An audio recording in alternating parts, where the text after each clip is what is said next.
Hello friends, नमस्कार। मैं अर्चना अग्निहोत्री आज एक बार फिर आपके सामने एक नई जानकारी के साथ उपस्थित हूँ। हमारा टॉपिक अलंकार चल रहा था। प्रीवियस क्लास में हम लोगों ने अनुप्रास अलंकार, यमक अलंकार, उपमा अलंकार के बारे में पढ़ा है। तो आज हम श्लेष अलंकार पढ़ेंगे। श्लेष अलंकार क्या होता है, किस तरह से हम इसको पहचान सकते हैं, शाब्दिक अर्थ इसका क्या है, तो ये सारी चीजें आज के वीडियो में सीखेंगे। चलिए स्टार्ट करते हैं। सबसे पहले श्लेष के अर्थ को हम समझते हैं। श्लेष का जो मुख्य रूप से जो शाब्दिक अर्थ होता है वो होता है चिपकना। चिपकने से मतलब ये है यहाँ पर कि एक ही शब्द में जब कई अर्थ मिले हुए हो तो वह श्लेष अलंकार के अंतर्गत होगा। परिभाषा पे देख लेते हैं। जहां पर कोई एक शब्द एक ही बार आए लेकिन उसके एक से अधिक अर्थ निकले, यानी एक ही शब्द में अनेक अर्थ छिपे हो, वहां पर श्लेष अलंकार होता है। ये तो इसकी परिभाषा हो गई। और अगर आप शब्द के आधार पर समझना चाहते हैं तो आप इसको ध्यान दीजिए। ये चिपकना जो इसका अर्थ होता है, इससे आप समझ सकते हैं, मतलब एक ही शब्द में कई अर्थ जब हो तो वो श्लेष अलंकार होगा। ठीक है, अब इसे उदाहरण से हम समझते हैं। ये रहीम जी का बहुत ही फेमस उदाहरण है, इसके द्वारा समझते हैं। रहीमन पानी राखिए, बिन पानी सब सून, पानी गए न उभरे, मोती मानस चून। अब यहाँ पर देखिए, पानी जो शब्द आया है यह एक शब्द है पर इसके कई अर्थ हैं। रहीम जी ने इसके 3 अर्थ बताए हैं।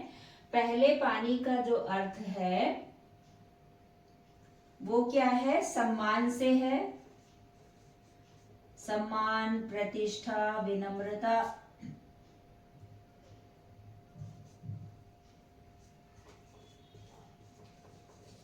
प्रतिष्ठा, विनम्रता भी हो सकता है।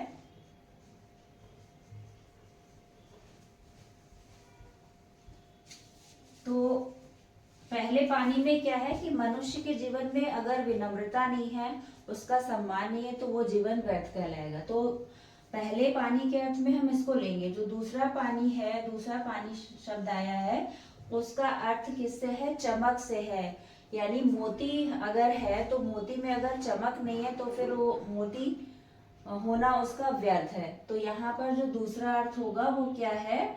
चमक से है। यानी दूसरे जो पानी का अर्थ है वो क्या है? चमक है, मतलब तेज भी हम कह सकते हैं,